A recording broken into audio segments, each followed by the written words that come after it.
Hello friends, welcome to our channel. இன்றைக்கி நம்ம தமிழ் புலவர்களை பற்றி பார்க்க போகிறோம். இதில் நம்ம முதலாவதாக பார்க்க போகிற புலவர் பாரதிதாசன்.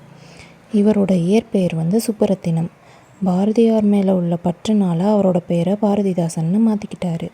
பெண் கல்வி, கைமை, பெண் மறுமணம், பொது உடைமை, பகுத்தறிவு, இந்த மாதிரி புரட்சிகரமான கருத்துக்களை பாடுபொருளாக பாடியிருக்கிறார். எனவே இவரை புரட்சி கவின்னு அழைப்பாங்க. இவர் பாவேந்தர் என்றும் சிறப்பிக்கப்படுகிறார்.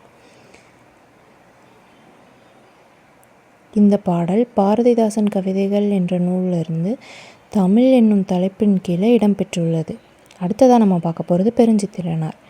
இவரோட இயற்பெயர் மாணிக்கம். இவர் பாவலேரன் அப்படின்னும் சிறப்பு பெயரால் அழைக்கப்படுகிறார். கனிச்சாறு, கொய்யாக்கனி, பாவிய கொத்து, நூற்றாச்சிரியம் இந்த மாதிரி நூலெல்லாம் இயற்றியிருக்கிறார். தென்மொழி, தமிழ் சிட்டு, தமிழ் நிலம் அப்படின்ற இதழ்களையும் நடத்தியிருக்கிறார். தனித்தமிழையும் தமிழ் உணர்வையும் பரப்பிய பாவலர் இவர். இந்த பாடல் கனிச்சாறு என்ற நூலில் இடம்பெற்றிருக்கு. இந்த நூலை 8 தொகுதிகளுக்குள் வெளிவந்தது. இது தமிழ் உணர்வு நிறைந்த பாடல்னு சொல்கிறாங்க. அடுத்தது இளங்கோவடிகள். சிலப்பதிகாரம் என்னும் காப்பியத்தை இயற்றியவர் இளங்கோவடிகள். இவர் சேர மன்னர் மரபைச் சேர்ந்தவர் என்று சிலப்பதிகார பதிகம் கூறுகிறது. இவரோட காலம் கிபி 2ஆம் நூற்றாண்டு. இது முத்தமிழ் காப்பியம், குடிமக்கள் காப்பியம்லாம் போற்றப்படுது. சிலப்பதிகாரமும் மணிமேகலையும் இரட்டை காப்பியங்களும் அழைக்கப்படுகிறது. திங்கள், ஞாயிறு, மழை என இயற்கையை வாழ்த்துவதாக இந்நூல் தொடங்குகிறது.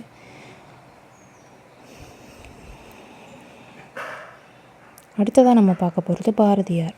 இவர் 20ஆம் நூற்றாண்டோட இணையற்ற கவிஞர்னு சொல்கிறாங்க. இவரோட இயற்பெயர் சுப்பிரமணி. இளமையிலேயே சிறப்பாக கவிப்பாடும் திறன் பெற்றவர். எட்டயபுரம் மன்னரால் இவருக்கு பாரதி என்ற பட்டம் வழங்கப்பட்டது. விடுதலை உணர்வை ஊட்டியவர். அவரோட கவிதைகள் வாயிலாக விடுதலை உணர்வை ஊட்டியவர். மண் உரிமைக்காகவும் பெண் உரிமைக்காகவும் போராடினவர். நாட்டுப்பற்றும் மொழிப்பற்றும் மிக்க பாடல்கள் பலவற்றை படைத்தவர். பாஞ்சாலி சபதம், கண்ணன் பாட்டு, குயில் பாட்டு போன்ற நூல்களை இயற்றியிருக்கிறார். அடுத்தது திருவள்ளுவர். இவர் 2000 ஆண்டுகளுக்கு முற்பட்டவர்.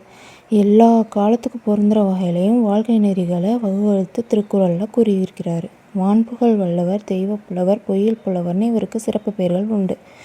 திருக்குறள் அறத்துப்பால், பொருட்பால், இன்பத்துப்பால் என்று 3 பிரிவுகளை கொண்டது. 14 கீழ்கணக்கு நூல்களில் ஒன்று.